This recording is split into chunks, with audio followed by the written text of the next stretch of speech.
Tá perseguindo o drone? Tá indo atrás. Sério, tá indo. O controle? Tá vendo? Quando chegou para trabalhar, no dia 19 de maio de 1986, no Aeroporto Internacional Professor Urbano Ernesto Stuff, em São José dos Campos, em São Paulo, o controlador de tráfego aéreo Sérgio Mota da Silva não imaginava que aquele plantão entraria para a história da ufologia como a Noite Oficial dos OVNIs.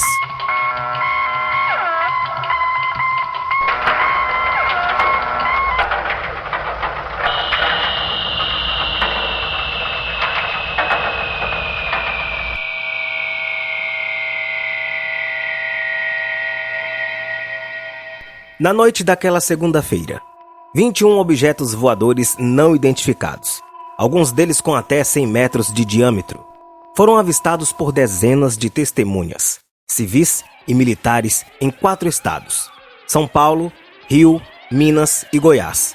Só no interior de São Paulo foram registrados avistamentos em Caçapava, Taubaté e Mogi das Cruzes.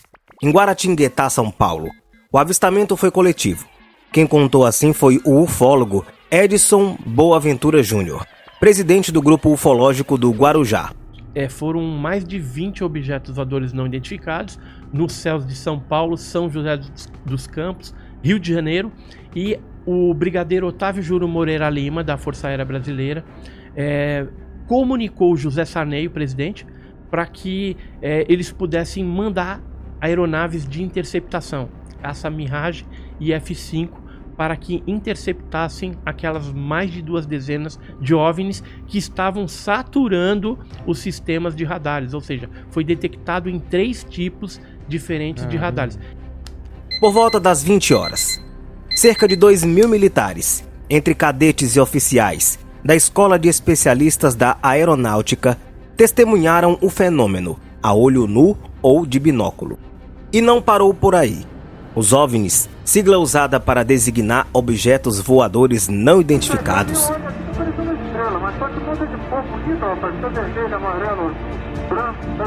foram detectados por radares do Centro Integrado de Defesa Aérea e de Controle de Tráfego Aéreo, o SINDACTA, o que significa que, em outras palavras, tais objetos eram sólidos. Logo em seguida, 5 caças da Força Aérea Brasileira, FAB, foram acionados pelo Centro de Operações da Defesa Aérea, o CODA, para interceptar os supostos invasores. Uma coisa aqui no setor noreste, farolzinho, pô, mas eu tô olhando bem, o bicho tá parado.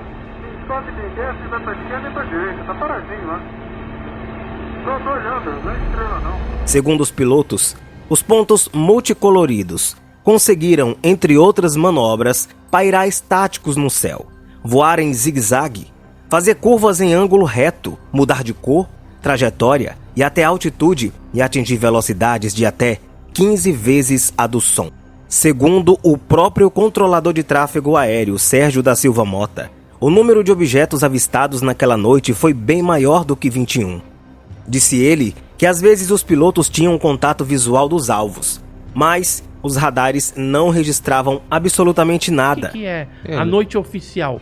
Porque a aeronáutica reconheceu oficialmente o fenômeno, dando entrevistas coletivas para televisões, mídias importantes, como a TV Globo, o Fantástico, a Manchete na época, a Record, enfim.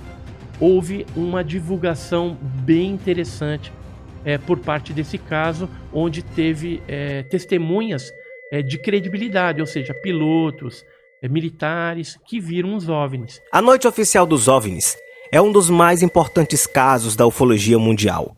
É o caso com o maior número de testemunhas em todo o planeta. Quem também estava de plantão naquela noite era o repórter fotográfico Adenir Brito. Por volta das 21 horas, ele atendeu uma ligação na redação do extinto Vale Paraibano. Tem um disco voador sobre o jornal. Logo então Brito imaginou que fosse um trote, mas na dúvida, ele e a repórter Lara de Carvalho resolveram investigar. No pátio do jornal, avistaram luzes multicoloridas que se movimentavam em todas as direções. Munido de uma Nikon, com lente teleobjetiva de 500 mm, e filme ASA 6400 tirou algumas fotografias. Entre surpreso e emocionado, registrei aquele momento. Nunca mais avistei nada igual. Aquela aparição jamais será apagada da minha memória, disse Brito.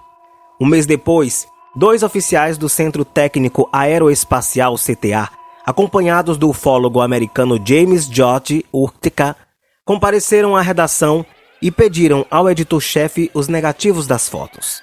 O material, explicou Urtica, seria analisado pela própria NASA, a Agência Espacial Norte-Americana. 36 anos se passaram e nunca foi devolvido. A conclusão que ele chegou? Bem, ele acredita que aqueles objetos fossem mesmo do espaço sideral. E ao ver dele, estavam monitorando instalações militares e industriais no Brasil. O risco de um desastre era eminente. Os tais objetos, além de intensa luminosidade, eram capazes de manobras impossíveis para qualquer aeronave.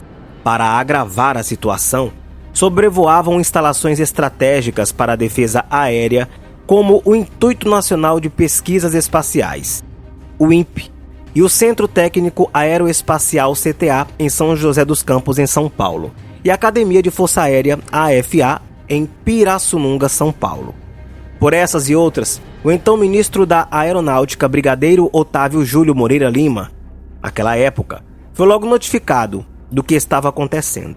Dali instantes, 3 caças da FAB, 2 F-5 e um Mirage, entraram em ação. O primeiro deles, um F-5 prefixo FAB-4848, pilotado pelo tenente Kleber Caldas Marinho, partiu da base aérea de Santa Cruz, no Rio de Janeiro, às 22 horas e 34 minutos. O segundo caça, um Mirage F-103, prefixo 4913, comandado pelo capitão Armindo Souza Viriato de Freitas, às 22 horas e 48 minutos, decola da base aérea de Anápolis, em Goiás. Terceiro, um F-5 prefixo FAB-4849, pilotado pelo capitão Márcio Brizola Jordão, às 22 horas e 50 minutos, da base aérea de Santa Cruz, no Rio de Janeiro. Os 3 aviões de combate receberam a mesma missão, interceptação não agressiva, ou seja, embora estivessem munidos de armamento pesado, tentariam uma aproximação pacífica, mas não conseguiram. Quando os caças tentavam se aproximar dos alvos, eles desapareciam da vista dos militares e das telas dos radares, e dali a pouco reapareciam em outro lugar.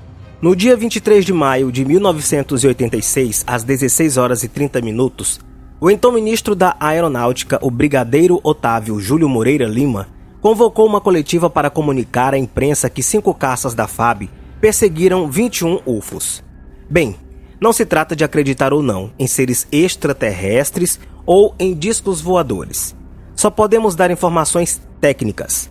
As suposições são várias. Tecnicamente, diria aos senhores que não temos explicação, declarou ele àquela época. Ao fim da coletiva, que contou com a presença dos 5 pilotos da FAB e dos controladores de voo que estavam de plantão naquela noite, o ministro da Aeronáutica declarou que o episódio seria apurado e que dentro de 30 dias divulgaria um dossiê completo. Apenas 23 anos depois, em 25 de setembro de 2009, um relatório sobre o caso assinado pelo interino do Comando da Aeronáutica, CONDA, José Pessoa Cavalcante de Albuquerque, e datado de 2 de junho de 1986, foi divulgado. Como conclusão dos fatos constantes observados em quase todas as apresentações, este comando é de parecer que os fenômenos são sólidos e refletem de certa forma a inteligência, pela capacidade de acompanhar e manter distância dos observadores, como também voar em formação, não forçosamente tripulados, dizia assim este documento. Em geral, os relatos sobre o caso são inconclusivos. Ninguém sabe dizer ao certo o que aconteceu naquela noite. Na dúvida, ninguém descarta a hipótese de vida inteligente em outros planetas. Bem, hoje o acervo sobre OVNIs é o segundo mais acessado do Arquivo Nacional. Só perde para os relatórios da ditadura militar. O material abrange um período de 64 anos e vai de 1952, quando 2 repórteres da extinta revista O Cruzeiro avistaram um OVNI sobrevoando a Barra da Tijuca, no Rio de Janeiro, até 2016, quando um piloto da FAB relatou um suposto avistamento. ao que parece, a verdade continua lá fora. E você acredita que existe vida fora do nosso planeta Terra? Deixa aqui nos comentários. Espero que tenha gostado. Obrigado por sua companhia e sua audiência. Não esqueça de se inscrever. Clica no sininho opção todas para receber nossos conteúdos. E deixa seu like para contribuir com a gente. Grande abraço. Obrigado. A gente se vê por aqui.